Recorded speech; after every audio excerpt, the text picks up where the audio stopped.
வணக்கம். இந்த நியூஸ் 8 தமிழ்நாடு செய்திகளை தொகுத்து வழங்குவதற்காக நான் பாலவேல் சக்கரவர்த்தி. செய்திகளை விரிவாக பார்ப்பதற்கு முன்னர் முதலில் தலைப்புச் செய்திகளை பார்க்கலாம். தமிழ்நாட்டில் 6 மாநிலங்களவை இடங்களுக்கு ஜூன் 19 தேர்தல். ஜூன் 2 தொடங்குகிறது வேட்புமனு தாக்கல்.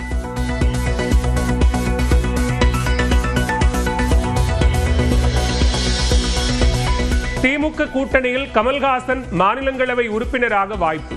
வில்சன் வைகோவுக்கு மறுபடியும் வாய்ப்பு வழங்கப்படுமா என எழும் கேள்வி. அதிமுகவில் 2 மாநிலங்களவை இடங்கள் யாருக்கு? தேமுதிகவுக்கு உறுதி அளிக்கவில்லை என இபிஎஸ் கூறியிருந்த நிலையில் அன்புமணி வந்தால் வாய்ப்பு வழங்கப்படுமா?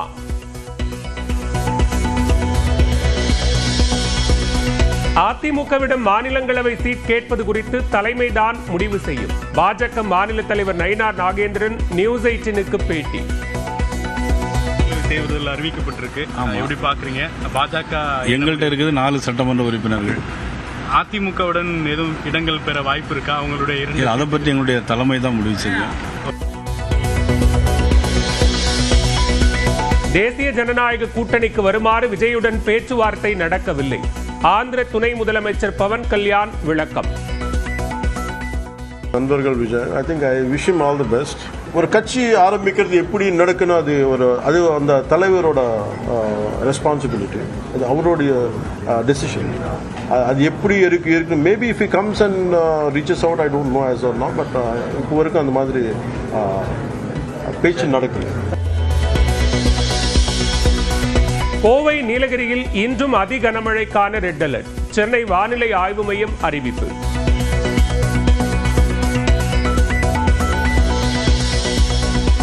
நெல்லை, தேனி, தென்காசி, கன்னியாகுமரியில் இன்று மிக கனமழைக்கு வாய்ப்பு. திருப்பூர், திண்டுக்கல், விருதுநகர், ஈரோடு, கிருஷ்ணகிரி, தருமபுரி ஆகிய மாவட்டங்களில் கனமழை பெய்யும் என்றும் கணிப்பு. தேனி, ஈரோடு, திண்டுக்கல் உட்பட தமிழகத்தின் பல்வேறு மாவட்டங்களில் மழை. இதமான சூழல் நிலவியதால் மக்கள் மகிழ்ச்சி.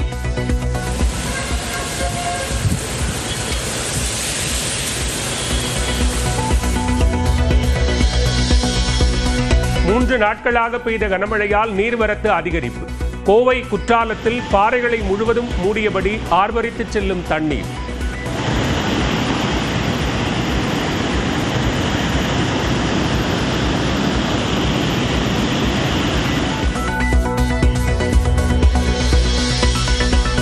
ஏற்காடு படகு இல்லத்தில் கோடை விழாவையொட்டி சுற்றுலாத்துறை சார்பில் படகு போட்டி. குளிர்ச்சியான சூழலை அனுபவித்தபடி போட்டி போட்டுக் கொண்டு படகு ஓட்டிய சுற்றுலா பயணிகள்.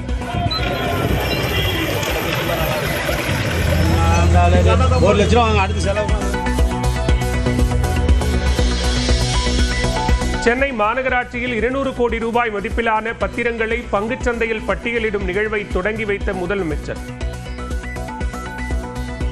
10, 9, 8, 7, 6, 5, 4, 3, 2, 1.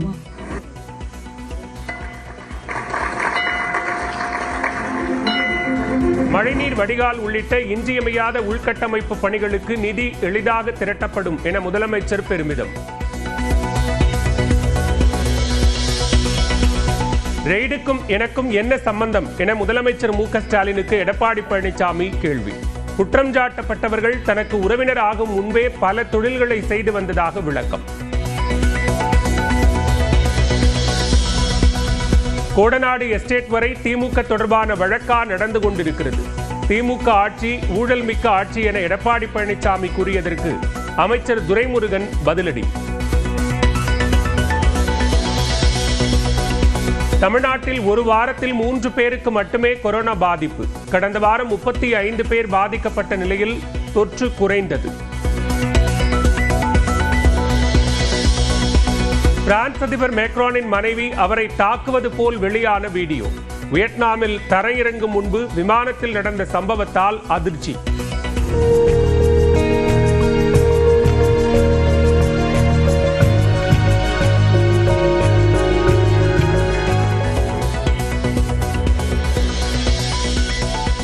சீனாவில் களை கட்டியுள்ள டிராகன் படகு திருவிழா. பாரம்பரியமான திருவிழாவை கண்டுகளிக்கும் சுற்றுலா பயணிகள்.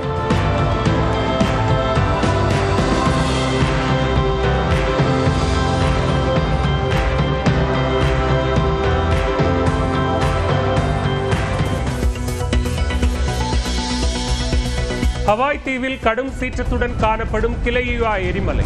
தீப்பிழம்பாய் எரிமலை குழம்புகளை கக்கும் வீடியோ வைரல்.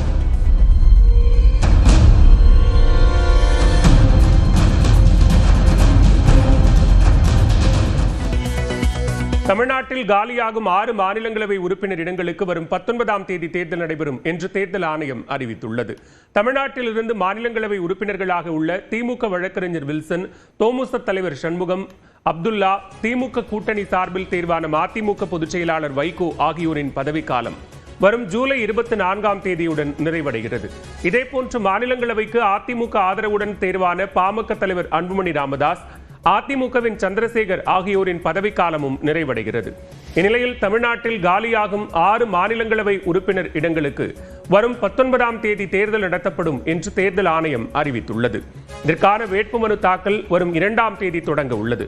வரும் 9ஆம் தேதி வரை வேட்புமனு தாக்கல் செய்ய அவகாசம் வழங்கப்பட்டுள்ளது. வரும் 10ஆம் தேதி வேட்புமனுக்கள் மீது பரிசீலனை நடைபெற உள்ளது. மாநிலங்களவை உறுப்பினர் பதவிக்கு போட்டி நடைபெறும் பட்சத்தில் அதற்கான தேர்தல் வரும் 19ஆம் தேதி காலை 9 மணி முதல் மாலை 4 மணி வரை நடைபெறும் என்றும், பதிவாகும் வாக்குகள் மாலை 5 மணிக்கு தொடங்கும் என்றும் தேர்தல் ஆணையம் தெரிவித்துள்ளது. இதேபோன்று அசாம் மாநிலத்தில் காலியாக உள்ள 2 மாநிலங்களவை உறுப்பினர் இடங்களுக்கு தமிழ்நாட்டுடன் தேர்தல் நடைபெறும் என்று தேர்தல் ஆணையம் அறிவித்துள்ளது.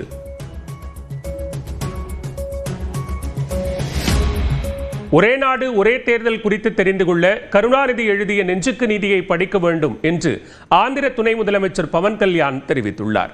சென்னை திருமான்மியூரில் பாஜக சார்பில் ஒரே நாடு ஒரே தேர்தல் குறித்த கருத்தரங்கு நடைபெற்றது. இதில் பங்கேற்று பேசிய ஜனசேனா கட்சி தலைவரும் ஆந்திர துணை முதலமைச்சருமான பவன் கல்யாண், தமிழ்நாட்டை விட்டு சென்றாலும் தமிழ் தன்னை விடவில்லை என்றார்.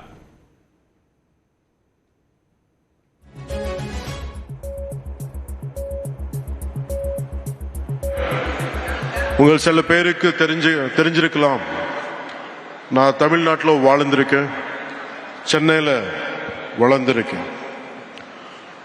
நான் தமிழ்நாட்டு விட்டு போய் 30 வருஷத்துக்கு மேலே ஆகுது. நான் தமிழ்நாடு விட்டுட்டு போயிருக்கலாம், ஆனால் தமிழ்நாடு என்னை விட்டு போகலை.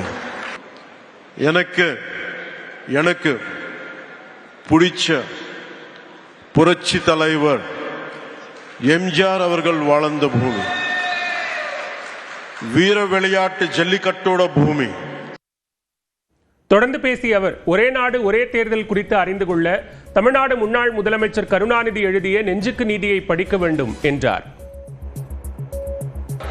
Today, whoever is opposing the one nation, one election should go and read Kalaignar Karunanidhi's argument in Nenjukku Neethi in favor of simultaneous elections.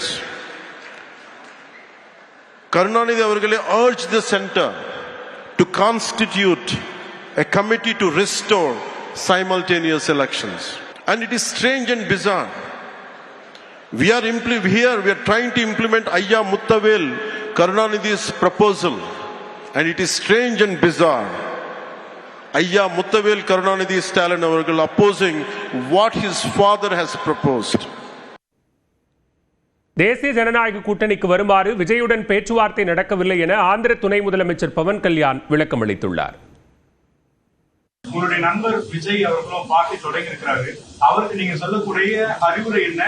பிஜேபியோட அலைன்ஸ் வைக்கணும்னு எதிர்பார்க்கிறீங்க? தமிழ்ல சொல்லிட்டா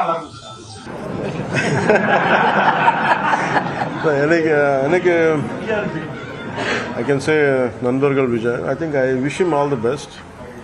And always, because for me, நான் யாருமே அண்டர்மைன் பண்ண முடியாது. And I wish him all the best. ஒரு கட்சி ஆரம்பிக்கிறது எப்படி நடக்கணும், அது அந்த தலைவரோட ரெஸ்பான்சிபிலிட்டி, அது அவருடைய டெசிஷன். அது எப்படி இருக்கு maybe if he comes and reaches out, I don't know as or not, but இப்போ வரைக்கும் அந்த மாதிரி பேச்சு நடக்கல. வங்கக்கடலில் நாளை உருவாகும் குறைந்த காற்றழுத்த தாழ்வு பகுதி காற்றழுத்த தாழ்வு மண்டலமாக வலுப்பெற வாய்ப்புள்ளதாக தனியார் வானிலை ஆய்வாளர் ஸ்ரீகாந்த் தெரிவித்துள்ளார். அவருடன் நமது செய்தியாளர் லிபிகா நடத்திய கலந்துரையாடலை தற்போது பார்க்கலாம். வடக்கு வங்கக்கடல் பகுதியில் நாளை காற்றழுத்த தாழ்வு பகுதி உருவாகிறது. இதன் காரணமாக தமிழகத்திற்கு எந்த அளவிற்கு மழைக்கான வாய்ப்பு இருக்கு? இது அடுத்து காற்றழுத்த தாழ்வு மண்டலமாக உருவாவதற்கான சூழ்நிலைகள் இருக்காது. இப்போ இந்திய வானிலைத்துறை சொன்ன மாதிரி நாளைக்கு வடக்கு வங்கக்கடல் பகுதியில் ஒரு குறைந்த காற்றழுத்த தாழ்வு பகுதி உருவாகக்கூடிய வாய்ப்பு இருக்கு. அது அடுத்த ஒரு 4-5 தினங்களுக்கு அந்த பகுதியில் நீடிக்கும். இந்த சமயத்தில் நன்கமைந்த காற்றழுத்த தாழ்வு பகுதியாகவும் ஒரு 50-50 சான்ஸ் இருக்கு குறைந்த காற்றழுத்த தாழ்வு மண்டலமாக மாறுவதற்கு. ஏன்னா சாதாரணமாக என்ன ஆகும்னா பருவக்காற்றில் வீரியம் இருக்கும்போது இந்த மாதிரி குறைந்த காற்றழுத்த தாழ்வு மண்டலமாக மாறுவதற்கு வாய்ப்புகள் அதிகம். நம்ம அதை மான்சூன் லோன்னு சொல்லுவோம். இந்த பருவக்காற்றின் ஈர்ப்பு காரணமாக தென்னிந்திய தீபகற்பத்தை பொறுத்த வரைக்கும் பருவமழையில் அந்த வீரியம் தொடர்ந்து நீடிச்சுட்டே இருக்கும். நான் சொன்ன மாதிரி வட வங்கக்கடல் பகுதியில் ஒரு குறைந்த காற்றழுத்த தாழ்வு பகுதி இருந்ததுன்னா சாதாரணமாக கன்னியாகுமரி மாவட்டத்தின் சில பகுதிகளில் நம்ம அதிக கனமழையை எதிர்பார்ப்போம். அடுத்த இந்த நாளையிலிருந்து வெள்ளிக்கிழமை வரை இருக்கக்கூடிய அந்த இடைப்பட்ட பகுதிகளில் ஓரிரு நாட்கள் கன்னியாகுமரி மாவட்டத்தில் நம்ம கொஞ்சம் ஜாக்கிரதையாக இருக்கணும். ஏன்னா சாதாரணமாக வட வங்கக்கடல் பகுதியில் ஒரு நன்கமைந்த காற்றழுத்த தாழ்வு பகுதி இருந்துச்சுன்னா கன்னியாகுமரி மாவட்டத்தின் மேற்கு தொடர்ச்சி மலையை ஒட்டிய பகுதிகளில் அதிகான மழையை நம்ம எதிர்பார்க்கலாம். அதுக்கான வாய்ப்பு இந்த வாரமும் இருக்கு. சென்னையை பொறுத்தவரை கனமழைக்கான வாய்ப்பு இருக்கா, நாம் எதிர்பார்க்கலாமா? தென்மேற்கு பருவமழை சாதாரணமாக நம்ம முன்னாடி சொன்ன மாதிரி பருவநிலையில் ஒரு தொய்வு இருக்கும்போது வெப்பசலனம் காரணமாக ஏற்படக்கூடிய மழை நம்ம தமிழகத்தின் சமவெளி பகுதிகளை எதிர்பார்க்கலாம். ஜூன் மாதம் 3ஆம் தேதி 4ஆம் தேதிக்கு மேலே பருவநிலையில் ஒரு தொய்வு இருக்கக்கூடிய சூழல் இப்போது வானிலை படிவங்கள் காட்டுறதுனால ஜூன் ஃபர்ஸ்ட் வீக்கில் நம்ம வெப்பசலனம் காரணமாக ஏற்படக்கூடிய மழை வட கடலோர தமிழகம் சென்னை உட்பட நம்ம எதிர்பார்க்கலாம். ஆனால் அது வரைக்குமே பருவக்காற்றில் நல்ல வீரியம் இருக்குது. அதனால் மாலை நேரங்களில் ஒரு 15-20 நிமிஷம் சடசடன் பெய்யக்கூடிய ஒரு மழை எதிர்பார்க்கலாம். ஏன்னா அது வேகமாக போகக்கூடிய மேகங்களின் காரணமாக ஏற்படக்கூடிய மழை ஒரு 10-15 நிமிஷம் பெய்யும், அதுக்கப்புறம் நின்றுடும். அது நம்ம அடுத்த ஒரு வாரத்துக்கு நம்ம எதிர்பார்க்கலாம்.